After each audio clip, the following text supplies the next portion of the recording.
Hello, j'espère que tu vas bien. Aujourd'hui, je te prends avec moi dans ma cuisine pour cuisiner 4 recettes d'automne, mais surtout des recettes à petit budget. Et là, on est parti avec une lasagne de potiron. Donc, au niveau des ingrédients, tu auras besoin d'un demi-potiron ou potimarron, des feuilles de lasagne, de la viande hachée, une échalote, du sel, du poivre et du persil. Dans un premier temps, tu vas découper en morceaux ton demi-potiron. Tu vas vraiment hacher finement ton échalote. Au niveau du potiron, tu vas le cuire à la vapeur et au niveau des échalotes, tu vas les faire revenir dans un petit peu de matière grasse. Une fois que tes échalotes sont bien revenues, tu vas pouvoir ajouter ton hachis. Donc moi au niveau du hachis, j'ai ajouté à peu près l'équivalent de la demi-portion que j'avais. Donc il y avait 500 grammes, j'ai mis plus ou moins 250 grammes à 300 grammes de viande hachée. Tu vas bien la mélanger au niveau des échalotes et alors c'est à ce moment-là que tu vas ajouter le sel, le poivre ainsi que le persil. Tu vas bien tout remuer et lorsque ta viande sera bien cuite, tu pourras ajouter, et ça j'ai oublié de te le préciser en début de vidéo, un double concentré de tomates. Moi, tu le sais, ma sauce tomate, maintenant, je te le dis souvent, je fonctionne toujours avec un double concentré de tomates. Et alors, on va rajouter de l'eau par la suite, comme ça, ton concentré de tomate va pouvoir se diluer, ta sauce va pouvoir mijoter bien tranquillement, et pendant que la sauce va mijoter, on pourra s'occuper du potiron.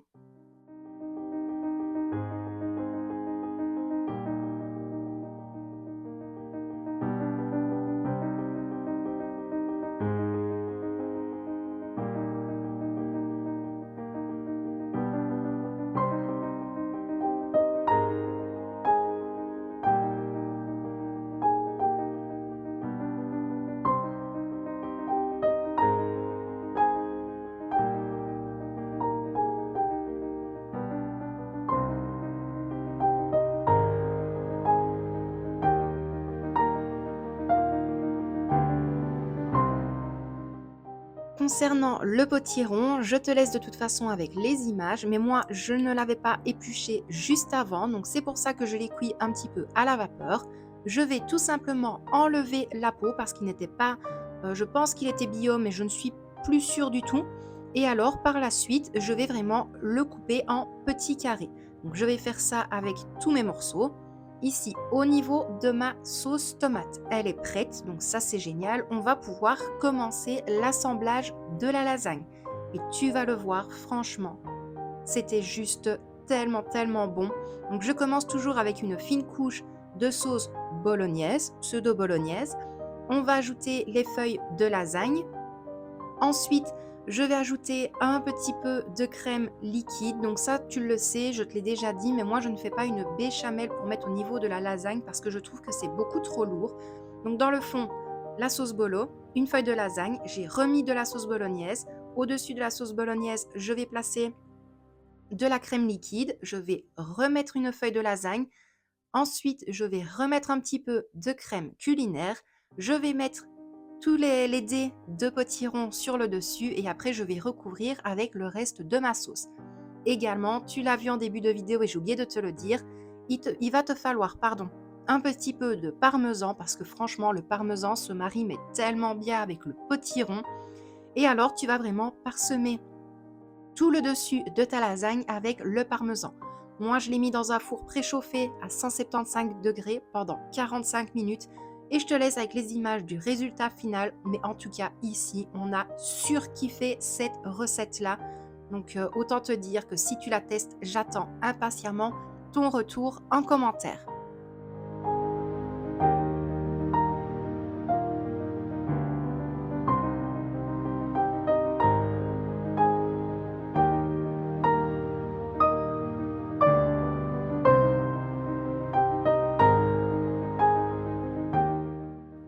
Deuxième recette, et là ce sera un parmentier butternut chorizo. Donc pour ça, tu vas avoir besoin d'un chorizo, du parmesan, quelques petites pommes de terre, un butternut, de la crème culinaire ainsi que de la noix de muscade. Je t'ai évité un petit peu tout le côté des coupes entre guillemets. Je t'ai juste montré avec le butternut ce que je vais utiliser au niveau quantité. On va bien enlever tout ce qui va être graines à l'intérieur et alors moi ça va partir en cuisson vapeur.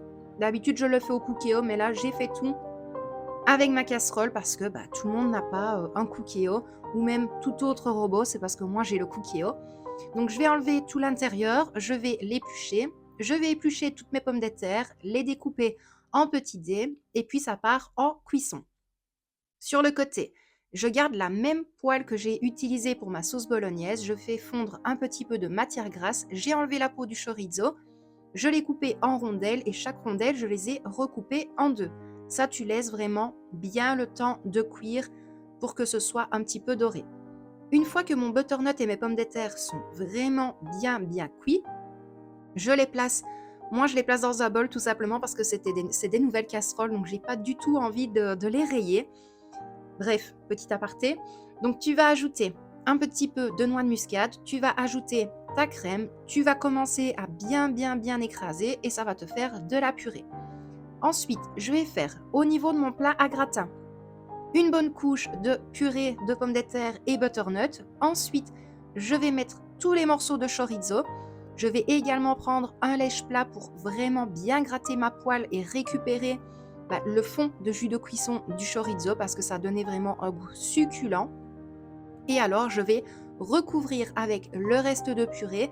Et là, ça va être la même chose. Tu vas vraiment mettre sur tout le dessus de ton parmentier du parmesan.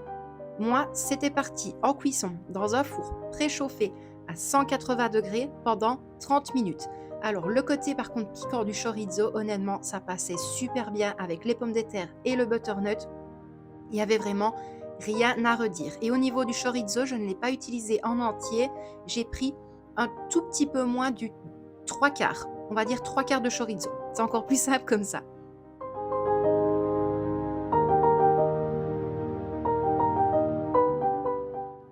Je te laisse encore une fois avec le résultat final et c'est la même chose. On a vraiment hyper bien aimé cette recette et pareil, si tu la testes, n'hésite pas à me le dire en commentaire. Bon, là, on va partir pour la troisième, mais également quatrième recette. De base, je devais faire juste un bouillon de légumes.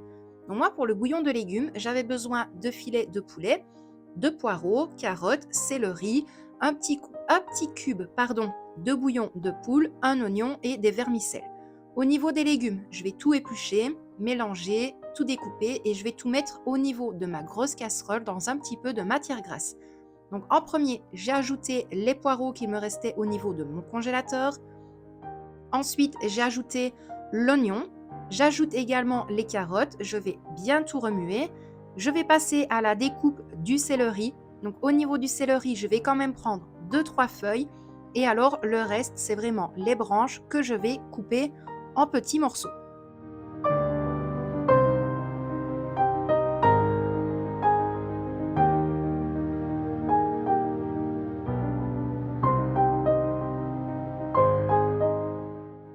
Une fois que j'ai bien mélangé tous les légumes, je vais ajouter 2 filets de poulet entiers.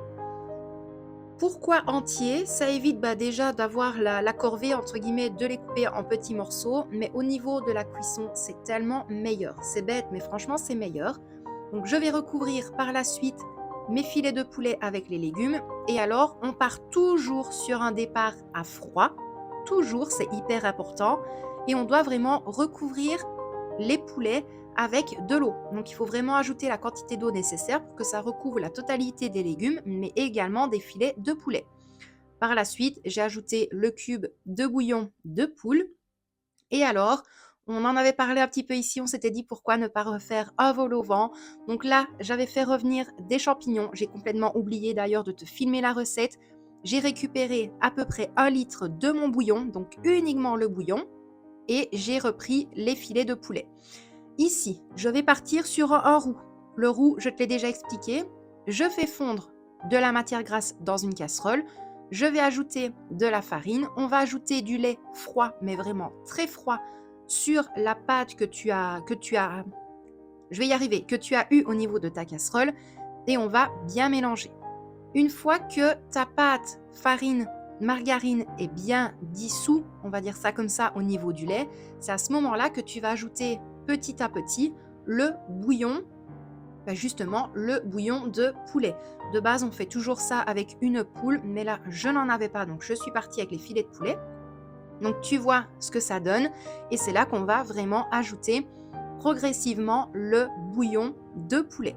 Tu vas bien remuer le tout.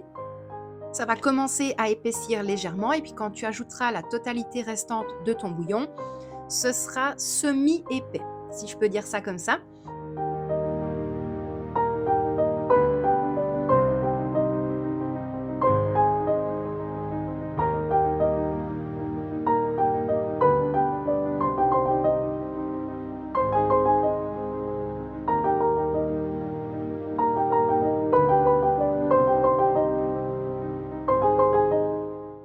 Tu l'as vu, j'ai ajouté le reste du bouillon de poulet et alors pour vraiment bien épaissir la sauce, tu vas ajouter un berlingot entier de crème culinaire mélangé avec un jaune d'œuf.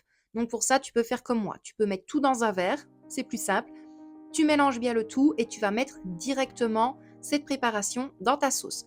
On va vraiment bien mélanger le tout et alors par la suite, on va pouvoir y ajouter les champignons, les morceaux de poulet que tu as bien effilochés et au niveau des épices, eh bien moi, je vais seulement ajouter un tout petit peu de poivre et vraiment un tout petit peu de sel et un bouquet garni.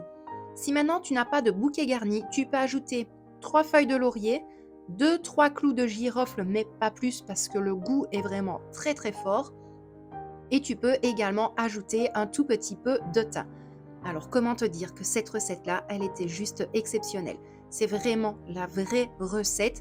De base, on peut même rajouter quelques petites boulettes à l'intérieur, mais ça, c'était la recette de ma grand-mère. Donc, je suis toujours hyper contente de la faire et je me suis dit pourquoi ne pas te la partager.